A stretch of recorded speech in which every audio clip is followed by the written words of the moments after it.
বলেন প্রথম জুমা। সম্মানিত আল্লাহ তাআলার প্রিয় বান্দারা, এই মুহররম মাসের 10ম তারিখকে বলা হয় আশুরা। কি আশুরা? আরবি কথা আশুরা। যেমন আমরা ইংরেজিতে 10 মানে 10 জানি, বাংলাতে তো 10, আরবিতে আশারুন মানে 10। আর এখান থেকে আশুরা 10তম দিন। কি মুহররম মাসের 10তম দিন হলো ইয়াউমুল আশুরা, আরবি কথা। আর এটা হলো শাব্দিক ট্রান্সলেশন। আরেকটা হলো এই ইয়াউমুল আশুরা এই জন্য মুহররম মাসের 10 তারিখে আশুরা এই জন্যই বলা হয়, এই মুহররম মাসের 10ম তারিখটা আল্লাহ সুবহানাহু ওয়া তাআলা 10 জন নবী ও রাসূলের উপরে 10টি বড় বড় নিয়ামত দান করেছিলেন। এই জন্য এই দিনটাকে বলা হয় ইয়াউমুল, বলেন ইয়াউমুল আশুরা। কি কি 10টি নিয়ামত আল্লাহ তাআলা দিয়েছিলেন আপনি আমি জানি। যুগে যুগে বাতিল থাকবে, তার পক্ষে হক, বলেন হক থাকবে। অকুল জাআল হক ওয়া যাহাকাল বাতিল। এক সময় বাতিল যখন ফেরাউনের রূপ নিয়ে এসেছিল, তখন হকের পক্ষে একজন পয়গম্বর আওয়াজ তুলেছিলেন, তিনি মূসা আলাইহিস সালাম। মূসা আলাইহিস সালাম হকের পক্ষে থাকতে গিয়ে, হকের পক্ষে বলতে গিয়ে, জানেন সেই সময় রাষ্ট্র শক্তি, সেই সময়কার তাগুতি শক্তি তার বিপক্ষে ছিল। হযরত মূসা আলাইহিস সালামকে তার কওম সহ যখন ফিরাউন কর্তৃক কি বলেন পাকড়াও করার নিয়াতে যখন তার পিছু করা হলো, মূসা আলাইহিস সালাম আল্লাহ সুবহানাহু ওয়া তাআলার হুকুমে নীল নদ পাড়ি দিয়েছিলেন।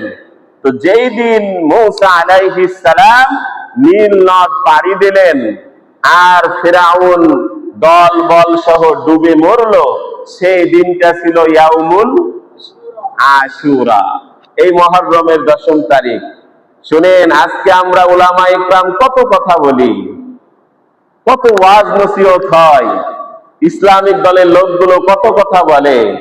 এমনকি টিভির চ্যানেলে কিছু চ্যানেল আছে খালি ওয়াজ হয়, কি বলেন হয়, কত কথা হচ্ছে, কিন্তু আল্লাহর বান্দা বান্দির কানে যায় না, আল্লাহর বান্দা বান্দি শুধরাতে চায় না।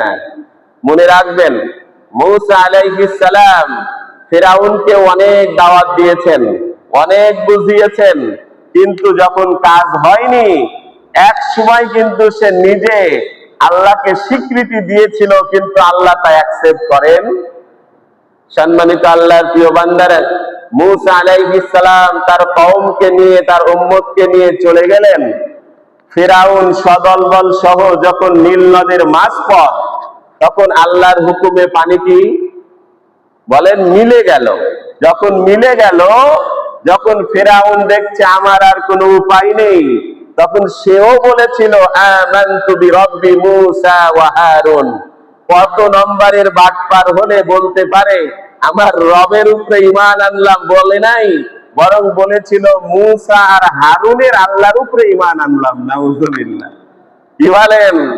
আমরাও কিছু মুসলমানদেরকে দেখতে পাই, মুসলিম হয়েও ইহুদি খ্রিস্টান নাসারার সাথে এমন ভাবে মিলে থাকে, এমন ভাবে মিলে মিশে চলে যে মুসলিম ধর্মের নিয়মাবলী তার কাছে মনে হয় এটা একটা কি বলেন কঠিন কিছু না। আপনিও বুঝবেন, কিন্তু মূসা আলাইহিস সালাম যখন দাওয়াত দিয়েছিল তখন বুঝে নাই, যখন ডুবে মরছে ওই সময় সেও বলেছিল আমানতু বিরব্বি মূসা ওয়া হারুন, আমি হারুন আর মূসার আল্লাহর উপরে ঈমান আনলাম। তখন বলেছিলেন আল্লাহ আল আন, এখন কি বলেন, এখন কোনো কাজে লাগবে না। এই জন্য সময় থাকতে আমরা আল্লাহর হুকুম রাসূলের তরিকা অনুযায়ী চলবো ইনশাআল্লাহ। তো যেই দিন মূসা আলাইহিস সালাম এই বিপদ থেকে, জালেমের জুলুম থেকে রেহাই পান, সেই দিনটা ছিল 10 মুহররম।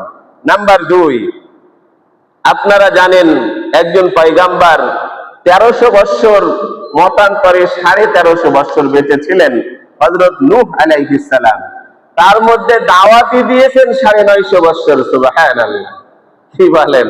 দাওয়াতি দিয়েছেন 950 বৎসর, কিন্তু যখন উনাকে দাওয়াত তো অ্যাকসেপ্ট করলোই না, মাত্র 80 থেকে 82 জন মানুষ হযরত নূহ আলাইহিস সালামের দাওয়াতকে অ্যাকসেপ্ট করলো, গ্রহণ করলো।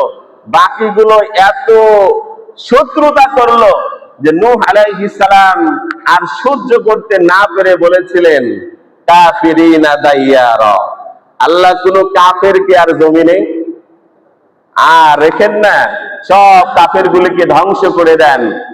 হযরত নূহ আলাইহিস সালামের দোয়া আল্লাহ কবুল করে একটা প্লাবন দিয়েছিল, আপনারা জানেন। এই প্লাবনে নূহ আলাইহিস সালাম সহ তার দাওয়াতকে যারা অ্যাকসেপ্ট করেছিলেন তারা শুধুমাত্র বেঁচে ছিল, বাকি সব, বলেন বাকি সব। এমনকি এই প্লাবনে নূহ আলাইহিস সালামের সন্তানও একটা ছিল কাফেরদের সাথে, কি বলেন, সেও কিন্তু এই প্লাবনে ধ্বংস হয়েছে। নূহ আলাইহিস সালাম যখন তার সন্তান সম্পর্কে বলছিলেন যে, ও আমার ছেলে, তুমি আমাদের সাথে আসো, তখন কিন্তু আল্লাহ বলেছিলেন, লাইসা কামিন আহলিক, সে তোমার বংশেরই না, তোমার পরিবারই না। নাউযুবিল্লাহ। কেন? নবীর দাওয়াত কবুল করে নাই, এক আল্লাহর ওয়াহদানিয়াতকে স্বীকার করে নাই, অতএব নবীর ছেলে হয়েও রেহাই, বলেন, বরং পরিবারের সদস্য না। আল্লাহ বলছেন আহলুন, সে তোমার পরিবারের লোক না, অতএব তোমার সাথে সে আসবে না। এই জন্য আল্লাহর বান্দারা খেয়াল করবেন, আমার ছেলে, আমার মেয়ে, আমার স্ত্রী, আমার ভাই বেরাদার, আত্মীয় স্বজন কার সাথে চলে, কার সাথে বসে, কার সাথে উঠে, এগুলো এজ এ অভিভাবক, একজন অভিভাবক হিসাবে আপনাকে খোঁজ খবর রাখতে হবে। এটা আপনার ইমানি দায়িত্ব। শুধু নিজে জাহান্নাম থেকে বাঁচলে হবে না, আমার ছেলে মেয়ে, আমার ওয়াইফ, আমার ভাই বেরাদার, আত্মীয় স্বজন, আমার মহল্লাবাসী, আমার দেশের লোক, সারা পৃথিবীর লোক যেন জাহান্নাম থেকে বেঁচে যায়, সবাই যেন জান্নাতি হয়, এই মর্মে আপনার ব্যথা থাকা লাগবে, এই মর্মে দাওয়াতি কাজ করতে হবে। পারবো তো ইনশাআল্লাহ? আল্লাহ আমাদেরকে কবুল করুন। তো হযরত নূহ আলাইহিস সালামের এই প্লাবনে এই যে নৌকা ব্যবহার করা হয়েছিল, এই নৌকাটা 10 মুহররম গিয়ে জুদি নামক পাহাড়ে কি করলো? ভিড়ে গেল। আল্লাহ তাআলা তার কওমকে এই আযাব থেকে, এই প্লাবন থেকে রেহাই দিয়েছিলেন 10 মুহররম, আশুরার দিন। সম্মানিত আল্লাহর প্রিয় বান্দারা, আপনারা জানেন একজন পয়গম্বর ইউনূস আলাইহিস সালাম, যুগে যুগে যারা হকের পক্ষে ছিল, যুগে যুগে ইতিহাস তাই বলে, যারা হকের পক্ষে থাকবে এদের বিপদ বেশি, কারণ রব পরীক্ষা নিবে বেশি, যাতে আপনি আমি ইন্তেকালের পরেই সরাসরি আল্লাহর জান্নাতে যেতে পারি। সুবহানাল্লাহ। এই জন্য মন খারাপ করা যাবে না যে আমি সালাত আদায় করি, আমি যাকাত প্রদান করি, আমি আল্লাহর কথা বলি, তারপরেও আমার অসুখ হয়, আমার বিপদ হয়, আমার পরিবারের লোকেরা একের পর এক আক্রান্ত হচ্ছে বিভিন্ন সমস্যায়। মন খারাপ করা যাবে না। যিনি আসমানের নিচে, জমিনের উপরে যত মাখলুকাত আছে, সমস্ত মাখলুকাতের ভিতরে শ্রেষ্ঠ আমরা মানব জাতি। এই মানব জাতির মধ্যে সর্বশ্রেষ্ঠ নবী ও রাসূলগণ, এই নবী ও রাসূলগণের মধ্যে সর্বশ্রেষ্ঠ যিনি মুহাম্মদুর রাসূলুল্লাহ সাল্লাল্লাহু আলাইহি ওয়াসাল্লাম, তিনার মতো মহামানবকে স্টেপ বাই স্টেপ একের পর এক পরীক্ষার সম্মুখীন হতে হয়েছে। পরীক্ষা দিতেই তিনি শ্রেষ্ঠ পয়গম্বর হয়েছেন। অতএব আপনি আমি তার উম্মত, আপনার আমার উপরেও একের পর এক পরীক্ষা আসবে। এই জন্য ধৈর্য ধরতে হবে, রবের প্রতি ভরসা রাখতে হবে। ধৈর্য হারা হওয়া চলবে না। সম্মানিত আল্লাহর প্রিয় বান্দারা, নূহ আলাইহিস সালামের পরে যেটা বলছিলাম, হযরত ইউনূস আলাইহিস সালাম, উনি দাওয়াতি কাজ করতে করতে যখন নিজ এলাকা থেকে সফর করলেন, হিজরত করলেন, হিজরত করতে গিয়ে ঘটনা বলবো না, কারণ আশরা আমার টার্গেট। এরপরে আপনারা জানেন উনি মাছের পেটে চলে গেলেন। আল্লাহ সুবহানাহু ওয়া তাআলা হযরত ইউনূস আলাইহিস সালামকে যেদিন মাছের পেট থেকে পরিত্রাণ দিলেন, মুক্তি দিলেন, সেদিনও ছিল ইয়াউমুল আশুরা। সম্মানিত আল্লাহর প্রিয় বান্দারা, এরপরে আসেন চতুর্থ নম্বর, হযরত আদম আলাইহিস সালাম। আদম আলাইহিস সালামের তৈরি কোথায়? ওনাকে বানানো হয়েছে জান্নাতে, তাই না? বানানো হয়েছে জান্নাতে, থাকতেও দেওয়া হয়েছে জান্নাতে, কিন্তু আল্লাহর অনলি ওয়ান, একটি হুকুম না মানার কারণে, খেয়াল করেন আল্লাহর বান্দারা, একটি হুকুম না মানার কারণে আল্লাহ তাআলা জান্নাত থেকে বের করে দিলেন। আর আপনি আমি দিনে আল্লাহর কয়টা হুকুমের নাফরমানি করি? একটু খেয়াল করবেন। একটি হুকুম না মানার কারণে আদম আলাইহিস সালামকে আল্লাহ জান্নাত থেকে বের করে দিয়েছেন। মুআল্লিমুল মালাইকা আজাজিল একটি হুকুম না মানার কারণে, একটি সিজদা না দেওয়ার কারণে ফেরেশতার লিডার থেকে শয়তান হয়েছেন। আর আপনি দিনে রাতে 5 ওয়াক্ত সালাতের কয়টা সিজদা মিস করছেন? তাহলে সে বড় শয়তান না আপনি আমি বড় শয়তান? সে তো জীবনে একবার একটা সিজদা মিস করেছে। তাই যদি রব এত নারাজ হয় যে তাকে মুআল্লিমুল মালাইকা থেকে বড় শয়তান বানিয়ে দিয়েছে, আপনি ফজরে কিছু সিজদা মিস করলেন, জোহরে মিস করলেন, আসরে মিস করলেন, মাগরিবে এশাতে মিস করলেন, আপনার সিজদা মিস করার পরিমাণ কত? তাহলে শয়তানের তুলনায় আমাদের সিজদা মিস করার বলেন পরিমাণ বেশি। তাহলে আমরাও কিন্তু এক প্রকারের শয়তানির মধ্যে আছি। অতএব 5 ওয়াক্ত সালাত যেখানেই থাকেন আদায় করব তো ইনশাআল্লাহ। আল্লাহ আমাদেরকে কবুল করুন, সকলে বলি আমিন। সম্মানিত আল্লাহর প্রিয় বান্দারা, আদম আলাইহিস সালাম একটি ভুল করে দুনিয়াতে আসলেন। আপনারা জানেন, লম্বা দিন কাদার পরে আরাফার সেই ময়দানে আল্লাহ আমাকে 2 বার নিয়েছে, আলহামদুলিল্লাহ। আল্লাহ যেন আপনাদেরকেও বারবার আল্লাহর ঘর তওয়াফ করার তৌফিক দান করেন, রাসূলের রওজায় যেন জিয়ারত করার তৌফিক দান করেন, সকলে পড়ি আমিন। সম্মানিত আল্লাহর প্রিয় বান্দারা, সেই আরাফার ময়দানে দোয়া কবুল হয়েছিল যেই দিন, সেই দিনও ছিল ইয়াউমুল আশুরা, 10 মুহররম।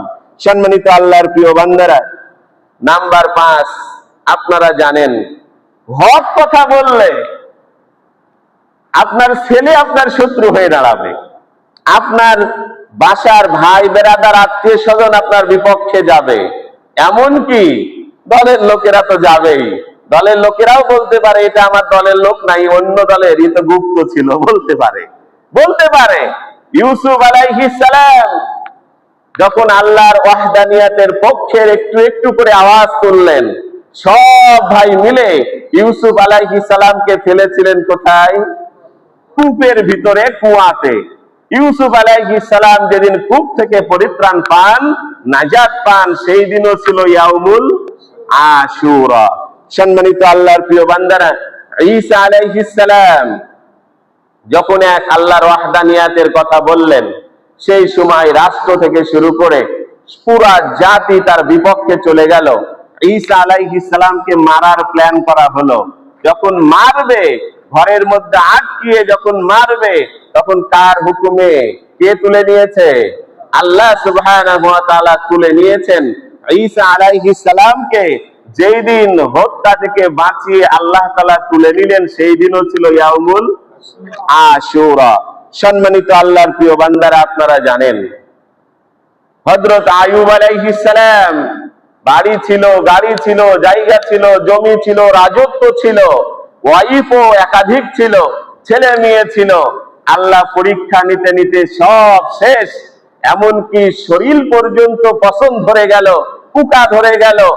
কি আপনারা ইতিহাস জানেন, হযরত আইয়ুব আলাইহিস সালামের প্রতি আল্লাহ যেদিন সন্তুষ্ট হয়ে রোগ মুক্ত করেন, সেদিনও ছিল ইয়াউমুল আশুরা। সম্মানিত আল্লাহর প্রিয় বান্দারা, মুসলিম জাতির জনক কে? বলেন কে? বিগত দিনে আমরা মন খারাপ করলে আমার কিছু যায় আসে না।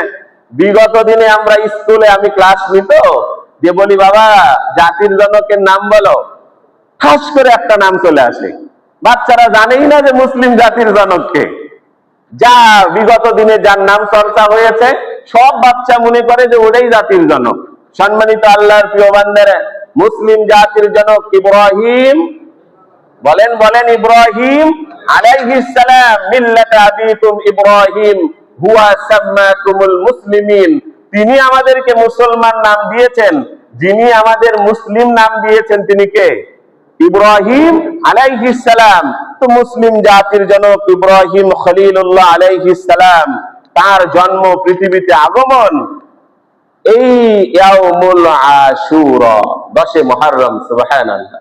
সম্মানিত আল্লাহর প্রিয় বান্দারা, আপনারা জানেন ইয়াকুব আলাইহিস সালাম, ইউসুফ আলাইহিস সালামের আব্বা, ইউসুফ আলাইহিস সালামকে হারিয়ে কাঁদতে কাঁদতে কাঁদতে, মানে ছেলে হারানোর সুখে কাঁদতে কাঁদতে অন্ধ হয়ে গেলেন। আল্লাহ সুবহানাহু, ইতিহাস পড়বেন, সূরাতুল ইউসুফ পড়বেন। ফাত্তাদ্দা বাসীরা। আজকে মুসলমান গবেষণাও করে না, মুসলমান ভাবেও না। সম্মানিত আল্লাহর প্রিয় বান্দারা, একটা আয়াতের একটা অংশ বলি। ফাত্তাদ্দা বাসীরা কি হলো? ইউসুফ আলাইহিস সালামকে, ইউসুফ আলাইহিস সালাম একটা জুব্বা পাঠালেন, যেই জুব্বাটা ইয়াকুব আলাইহিস সালামের চোখে ধরার পরে কি হলো? দৃষ্টিশক্তি। আমরা তো এটা জাস্ট আয়াতে কারিমা বলে মেনে নিয়েছি, কিন্তু ইহুদিরা তা বিশ্বাস করে নাই। ওরা ভাবছে কিরে, এই জামার মধ্যে এমন কি পাওয়ার আছে যেটা দ্বারা চোখের শেফা হয়, চোখের দৃষ্টি ফিরে আসে।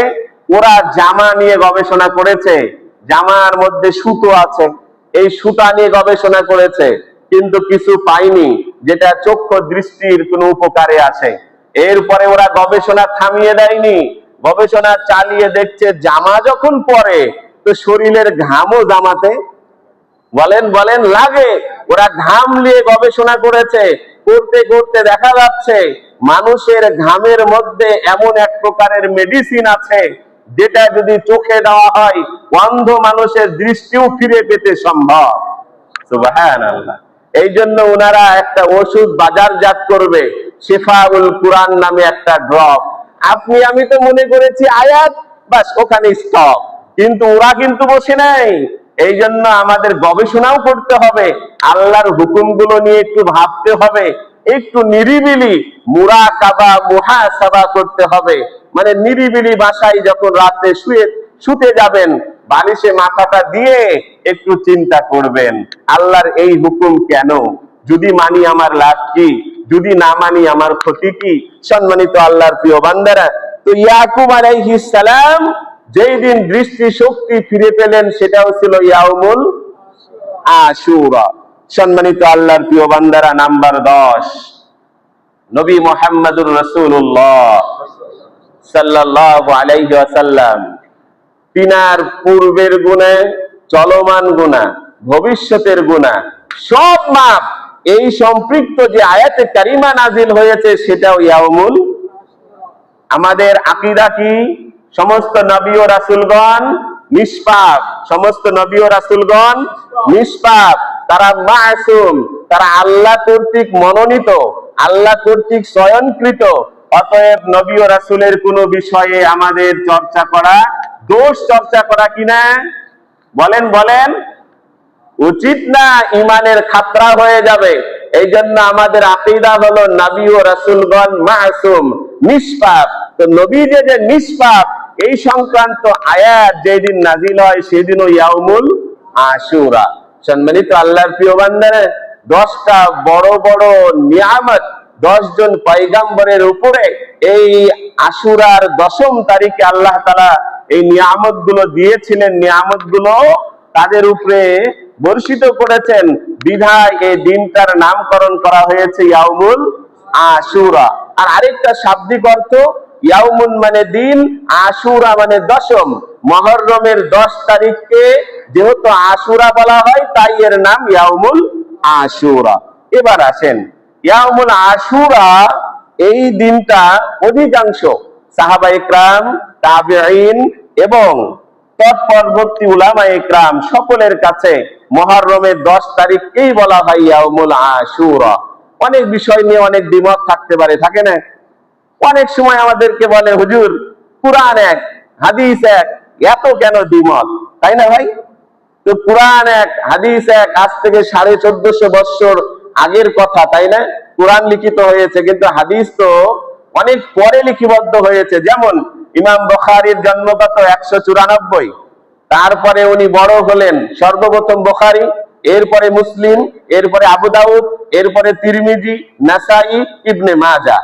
এবার আসেন, ইমাম বুখারীর জন্ম 194, এরপরে উনি শিখলেন, ইলম শিখলেন, এরপরে লিখলেন। বুখারী শরীফ লিখতে 16 বছর ব্যয় করেছেন। সুবহানাল্লাহ। এরপরে না বুখারী, তাহলে বোঝা গেল নবীজির ইন্তেকালের 200 হিজরিরও পরে বুখারী, তারপরে মুসলিম, আর অন্যান্য, ওটা অন্যদিন আরেকদিন আলোচনা হবে। তো এই যে তারপরে বুখারী, এবার যেই সময় ইমাম বুখারী ছিলেন, সব হাদিস সংকলন করা তার সম্ভব হয় নাই। বরং দেখবেন বুখারীর ভূমিকায় পড়বেন, উনি বলছেন মিয়াতু আলফি হাদিসিন, আমি 1 লক্ষ হাদিস মুখস্থ করেছি। কুল্লু হাদিসিন সহিহুন, প্রতিটি হাদিস ছিল সহিহ। তাহলে বুখারীতে আছে 7,500, বাকি হাদিস গেল কই? কি বলেন? তাহলে বুখারী, অনেকে এখানে আছেন যারা বুখারী শরীফ পড়েন নাই, 7,500 হাদিস তাই পড়েন নাই। যদি 1 লক্ষ দিয়ে বুখারী শরীফ লেখা হতো, হয়তো বা আমি হুজুরও পড়তে পারতাম না, এমনও তো হতে পারতো। কি বলেন? এই জন্য উনি প্রতিটা অধ্যায়ে কিছু হাদিস এনেছেন, প্রতিটা হাদিসই সহিহ ছিল। 1 লক্ষ হাদিস মুখস্থ করেছেন, ওই হাদিসগুলো বুখারীতে আসে নাই। তবে এমন একটা গ্রন্থ উনি রচনা করেছেন, কেউ যদি অন্য হাদিসও না পড়ে, শুধু বুখারী ফার্স্ট টু লাস্ট যদি সুন্দর করে পড়ে, আর ওই অনুপাতে যদি কোরআনের পাশাপাশি ওই বুখারী পড়ে আমল করে, তার নাজাতের জন্য বলেন বলেন যথেষ্ট। এই জন্য যে ইমাম যখন ছিল, উনি ওটা ভেবে লিখেছেন যে অন্য কিতাব আমার আল্লাহর এই বান্দা বান্দি পাবে কি পাবে না, আপাতত আমারটা যদি পেয়ে যায়, আর সেই যদি ফার্স্ট টু লাস্ট অধ্যয়ন করে, পাশাপাশি থাকবে কোরআন আর এই হাদিস আমারটা লেখা, তাহলে সে নাজাতের জন্য যথেষ্ট হবে। এইভাবে প্রত্যেকটা ইমামরা লিখে গেছেন। সম্মানিত আল্লাহর প্রিয় বান্দারা, তো উলামা ইকরাম সকলের মতে এই মুহররমের 10 তারিখকে বলা হয় ইয়াউমুল আশুরা। এবার আসেন, আশুরার রোজা রাখার হুকুম কি? সর্বোচ্চ নফল বা সুন্নাহ, যেহেতু নবীজি রেখেছেন এই জন্য সুন্নাহ, আর এটা নফল ইবাদতের মধ্যে পড়ে এই জন্য নফল। এটা ওয়াজিবও নয়, ফরজও, ওয়াজিবও নয়, ফরজও নয়, কি নফল বা সুন্নাহ। এবার আসেন, লাভ কি হবে? আমরা সব আল্লাহ মাফ করে দিবেন। সুবহানাল্লাহ। সম্মানিত আল্লাহর প্রিয় বান্দারা, এখন কেউ বলতে পারে সগীরা গুনাহ মাফ হবে, কিন্তু কাবিরা গুনাহ তো মাফ হবে না। ও আল্লাহর বান্দারা, একটু বুঝে থাকলে বলেন, সগীরাও কিন্তু কম না, সগীরাও কিন্তু বড়। আপনারা কিংকুবরা সাপ দেখেছেন? এই কিংকুবরা সাপের বাচ্চা ছোট, তাকে বলা হয় সগীরাতুন, আর মাকে বলা হবে কাবিরাতুন।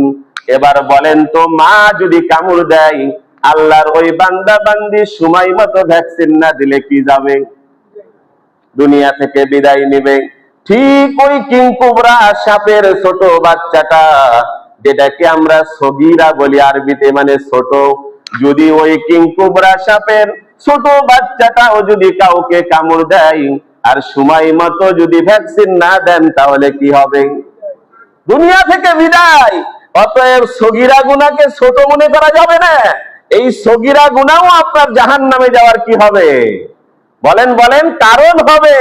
এই জন্য যারা সগীরা গুনাহকে বেঁচে চলে, যে না সগীরাও করব না, তার দ্বারা দেখবেন অন্যায় করা সম্ভব না।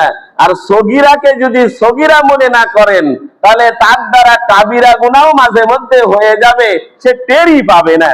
এই জন্য আপাতত আপনি রোজাটা রাখেন, আপনার 1 বছরের সাগীরা গুনাহ কি হবে? শুধু তাই না, ওয়া ইবনে মাজাহ আরেকটা riwayat-এর মধ্যে এসেছে, ক্বালা সিয়ামু ইয়াউমি আশুরা আন্নী আহতাসিবু আলাল্লাহি আন ইউকাফিরা সানাতাল্লাতী বা'দা। ইবনে মাজাহ শরীফের আরেকটা হাদিসে এসেছে, যদি আল্লাহর কোন বান্দা বান্দি এই আশুরার দিনে রোজা রাখে, আল্লাহ তার ভবিষ্যতের 1 বছরের সগীরা গুনাহ মাফ করে দেবে। তো প্রতি বছর যদি আমরা এই দিনটাতে রোজা রাখি, তাহলে তো মোটামুটি সগীরা গুনাহমুক্ত জিন্দেগি করতে পারবো। কি বলেন? আর অন্য ইবাদত দ্বারা আবার কবিরা মাফ করে নিব। তাহলে বোঝা যায়, যদি এই আমলগুলো করি, তাহলে সগীরা থেকে মাফ পাচ্ছি, অন্য আমল করে কাবিরা থেকে, তাহলে আল্লাহর হুকুম হয়ে গেলে যখন জমিনের নিচে চলে যাব আশা করতে পারি আমি আল্লাহর জান্নাতে যাব, নাকি বলেন? কিন্তু কোনো আমল যদি না থাকে, ক্যাশ যদি না থাকে, আশা করা যায়? এবার আসেন আরো ফজিলত। আন আবি হুরায়রা রাদিয়াল্লাহু তাআলা আনহু قال يرفع يوم عاشوراء تصوم الانبياء عليهم السلام فصوموا انتم رواه মুসনাদ আহমদ। যত নবী ও রাসূলগণ এসেছিলেন সবাই আশুরার দিনে সিয়াম পালন করেছেন। সুবহানাল্লাহ। তো নবী ও রাসূলের একটা কাজ করা হলো, আপনার ও আল্লাহর বান্দারা মেসির মহাব্বতে জার্সি লাগাতে পারে, মেসি যেখানে ট্যাটু করেছে সেখানে আপনি ওই কি ট্যাটু করতে পারেন। মেসি যে স্টাইলে চুল কেটেছে, আল্লাহর বান্দারা দেখি চুল কাটে। কদিন আগে বোধহয় শেষ রাতে খেলা হয়েছে, তাই না, আর্জেন্টিনার। আমি বাসা থেকে বের হলাম 4:40 জামাত। আমি ভাবছি সুবহানাল্লাহ, আজকে তো ফজরের জামাতে লোক মেলা হবে, সবাই দেখছি মসজিদের দিকে যাচ্ছে। মানে মসজিদের পাশে একটা ওই কি বলে ওটাকে, বড় প্রজেক্টর লাগানো হয়েছে। আমি তো আর জানি না যে খেলা হচ্ছে, কি বলেন? আমি ভাবছি যে আজকে ফজরে আলহামদুলিল্লাহ মুসল্লি অনেক হবে, কারণ আমার আগে দেখছি বহু মানুষ যাচ্ছে একই দিকে, এসে দেখি মসজিদ ফাঁকাই, কি ওই পাশে মানুষগুলো যাচ্ছে। আজকে আপনি তার মহাব্বতে তার খেলা বলে মিস দিচ্ছেন না, তার স্টাইল ফলো করছেন। ও আল্লাহর বান্দা, নবীজির মহাব্বতে আল্লাহর বান্দা দাড়ি রাখতে পারে না, পারে? নবীজির মহাব্বতে লম্বা জামা পড়তে পারে না, নবীজির মহাব্বতে সুন্নাত গুলো আদায় করতে পারে না, কিন্তু তাদের মহাব্বতে তাদের সংস্কৃতি আল্লাহর বান্দা পালন করছে। আল্লাহ আমাদের এগুলো থেকে হেফাজত করুন, সকলে বলি আমিন। তো নবীজির উম্মত হিসাবে একটা দিন যদি রোজা রাখি, আগামী শুক্রবার 10 মুহররম, আগামী শুক্রবার 10 মুহররম, সেই দিনটা যদি রোজা রাখি লাভ কি? অতীতের 1 বছরের গুনাহ মাফ, ভবিষ্যতের 1 বছরের বলেন গুনাহ মাফ। আরো ফজিলত দেখেন, ওয়াফি রিওয়ায়াতিন উমদাতুল কারি ফি শারহিল বুখারী, বুখারী শরীফের যত ব্যাখ্যা তার মধ্যে একটা উল্লেখযোগ্য ব্যাখ্যার নাম হচ্ছে উমদাতুল কারি। এখানে এসেছে মান সামা আশুরা ইয়াহতাসিবু লাহু বিআলফি সানাতিন মিন সানাইল আখিরাহ। দুনিয়ার 50,000 বছর সমান সমান আখিরাতের, একটু বুঝেন, কয়দিন? একদিন। আল্লাহ রাসূল বলছেন, যেই ব্যক্তি, যেই উম্মত, আমার উম্মত নর হোক নারী হোক, যে একটি রোজা রাখবে আশুরার, সে সানাতিল আখিরাহ, আখিরাতের হিসাবে 1000 বছর রোজা রাখার সওয়াব পাবে। আবার ইবারতটা শুনেন, বিআলফি সানাতিন মিন সানাইল আখিরাহ, দুনিয়ার 50,000 সমান সমান আখিরাতের একদিন। আল্লাহ রাসূল বলছেন আখিরাতের বিআলফি সানা, 1000 বছর রোজা, যে সময়, ওই সময় রোজা রাখলে যে সওয়াব হবে, এই আশুরার দিনে একটি রোজা আল্লাহর বান্দা বান্দির সেই পরিমাণ সওয়াব হবে। বুখারী শরীফের ব্যাখ্যার ভিতরে লেখা, ও আল্লাহর বান্দারা, একটি রোজা রাখা যাবে না ইনশাআল্লাহ? আমার বাসাতে মা বোনেরা রাখে, তো তারাই কি শুধু মরবে, আমরা কি মরবো না? তারাই কি শুধু জান্নাতে যাবে, আমরা কি যাব না? এই জন্য সাথে আরেকটা খেয়াল করে আমরা একটু দেখব, সুমু আশুরা। আগামী জুমায় আরো ফজিলত নিয়ে আলোচনা হবে। আরেকটা হাদিস খালি বলে যে 2টা রোজা রাখবেন, সুমু আশুরা ওয়া খালিফু ফিহিল ইয়াহুদ। ইহুদিরা রাখতো কয়টা? একটা রোজা রাখতো। নবীজি হিজরত করে যখন মদিনায় গেলেন, আরো হাদিস নিয়ে আগামী জুমায় কথা হবে, দেখলেন ওরা একটা রোজা রাখে। তো নবীজি বললেন, খ্রিস্টানের সাথে আমাদের কোনো সাদৃশ্য থাকতে পারে না। তারা যেহেতু একটা রোজা রাখে, আমি যদি বেঁচে থাকি আগামী বছর থেকে কয়টা রাখবো? অতএব তোমরাও 2টা রাখবে, ইয়াউমান ক্বাবলা আও বাদা, হয় আগে একদিন না হলে পরে একদিন। তাহলে আমরা বৃহস্পতিবার আর শুক্রবার রাখতে পারি রোজা, আর না হলে শুক্রবার আর শনিবার রাখতে পারি রোজা। তবে আগের ব্যাপারে 4টা হাদিস আগামী জুমায় বলবো নি। আগের ব্যাপারে 4টা হাদিস এসেছে। অতএব বৃহস্পতি আর শুক্র, যদি কোনো কারণে বৃহস্পতিবার মিস হয়ে যায় তাহলে শুক্র আর শনি। সম্মানিত আল্লাহর প্রিয় বান্দারা, আর যদি সময় আর সুযোগ হয় কারবালা নিয়েও কথা হবে, কিন্তু কারবালা নিয়ে কথা বলতে গেলে এক শ্রেণীর মানুষ রাগ করে, কারণ এর আগে আমরা ইমামতি করেছি, 3 সাল থেকে জুমা পড়াই তো